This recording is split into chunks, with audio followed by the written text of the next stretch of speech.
But I am happy that কি commercial cinema, mainstream cinema, like mass cinema, যেটা অন্য ভাষা রমরমিয়ে চলছে, যেটা আমাদের এখানে অনেকটা সময় ধরে বন্ধ ছিল, বা আমরা খুব আমি দোষী তার মধ্যে, কি আমি অনেক বেশি ফ্যামিলি ওরিয়েন্টেড বা শহর কেন্দ্রিক ছবি করছি, মানে সেটা আমি খারাপ বলছি না, আমি প্রাউড অফ দ্যাট। বাট আমার ভয় ছিল কি এরকম মেন স্ট্রিম মাস ছবি কীভাবে রিসেপশন পাবে। বাট এটুকু বলতে পারি যে আজ অবধি বাংলা ছবিতে যা যা রেকর্ড আছে, সেটা গানের জন্য হোক বা সিনেমার জন্য হোক, হাউসফুলের জন্য হোক, number of collection per day, আমার মনে হয় খাদান ভেঙেছে বা ভাঙতে চলেছে। তার পুরোপুরি দায়িত্ব হচ্ছে যারা সিনেমা হলে এসে টিকিট কাটছেন, ছবিটা দেখছেন এবং সবাইকে বলছেন। আমি জাস্ট আজকে এখানে আসাই একটাই কারণে, কি সব কটা মানুষকে, পুরো বাংলা জুড়ে মানুষকে খাদানের পাশে থাকার জন্য মাথা নষ্ট করে ধন্যবাদ জানাতে এসেছি। একদম দেব, মানে একদম শুরুতে আমরা যে দেবকে দেখেছিলাম, একদম পাক্কা কমার্শিয়াল ফিল্ম, যেখানে নাচ আছে, গান আছে, অ্যাকশন আছে, ড্রামা আছে, মাঝখানে একদম অন্য ধারার একটা ছবি তুমি বেশ কিছুদিন করলে। আবার যখন এই জিনিসটা পুরনোটাকে আবার ফিরিয়ে নিয়ে এলে, কোথাও কি একদম ম্যাচিওর দেবের হাত ধরে সিনেমাটা এই মুহূর্তে সুপার ডুপার হিট? আমার মনে হয় টিম ওয়ার্ক। আমার মনে হয় আমার পাশে যারা বসে আছেন, যিশুদা, রিনো, এদিকা বা আরও অনেক কলাকুশলীরা আছে যারা এই ছবির মধ্যে, তাদের অনেক অবদান, এবং আমার অনেক পোস্ট প্রোডাকশন টিম আছে, বিশাল বড় টিম আছে আমার এই ছবির। আমাদের কম করে 10টা গ্রুপ হবে, হোয়াটসঅ্যাপ গ্রুপ, মানে পোস্ট প্রোডাকশন, এই সাউন্ড, এই গ্রাফিক্স।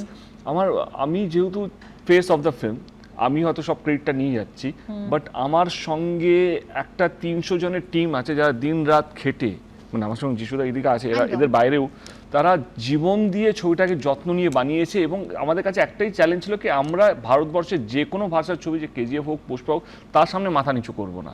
আমরা এমন একটা ছবি বানাবো কে মানুষ বাধ্য হয়ে আমাদের ছবিটা ফার্স্ট প্রায়োরিটি দেবে, সে বাংলা ভাষারই হোক মানুষ হোক বা নন বেঙ্গলি হোক, তারা কিন্তু দেখবেন। আজকে জবে থেকে আমাদের ছবিটা রিলিজ হয়েছে, বাংলায় আমার মনে হয় সবচেয়ে বেশি যদি টিকিট সেল হয়ে থাকে, সবচেয়ে বেশি যদি কোনো চর্চায় থাকে যদি কোনো ছবি, তার নাম খাদান। তোমার কাছে কিন্তু আর প্রশ্ন নয়, এবার কিন্তু সোজা যিশুর কাছে, কারণ প্রত্যেকটা ইন্টারভিউতেই নাকি দেব পুরো লাইমলাইট কেড়ে নিয়ে চলে যাচ্ছে, যিশু কথাই বলছে না, সবাই ওরে বাপ রে যিশু, আমি তো কথা বলে গেলাম ইনফ্যাক্ট আমি যে কটা ইন্টারভিউ বেশিরভাগ কথা আমি বলেছি, ও অ্যাকচুয়ালি কম কথা বলেছে। দেব আর যিশুর এই যে নতুন একটা কম্বিনেশন আমরা পেলাম, এবং সেখানে সবাই বলছেন যে এই যে চোখের এক্সপ্রেশন, মানে টেক্কাতেও আমরা দেখেছিলাম আর এবারও খাদানেও দেখা যাচ্ছে, দুজনের নাকি নজর মে যে আন্ডারস্ট্যান্ডিংটা হয়েছে, সেটা নাকি বড় বড় নায়ক নায়িকাদেরও কিন্তু টেক্কা দিয়ে যাচ্ছে। মানে তোমরা কি করলে? It's brilliant. আমি একটা কথা বলি, আমার ইদানিকালে গত 5-6 বছরে আমার অ্যাকচুয়ালি ছেলেদের সাথে বেশি কেমিস্ট্রি, জুটি আমি সবচেয়ে বেশি ছেলেদের সাথে বেঁধেছি। হ্যাঁ, সেটা মিঠুনদা হোক, পরানদা হোক, এবং যিশুদা ফর দ্যাট ম্যাটার। আমার একটা গুড ফিলিং, যিশুদা প্লিজ। অ্যাবসলিউটলি, মানে আর সেটা যদি হয়ে থাকে, that's brilliant for the film at the end of the day.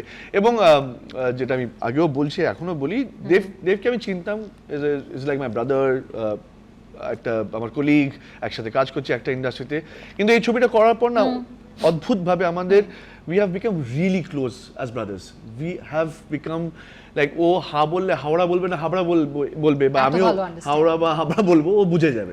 And that is what has also created the chemistry on the magic on screen. Yes, that is, তুমি দেখতেও পাবে যখন আমাদের এই ছবিটা যখন শুরু হয়, এই যে বন্ধুত্বটা আমাদের অফ স্ক্রিন বন্ধুত্ব has actually come on screen, এবং সেটা I think has worked for the film.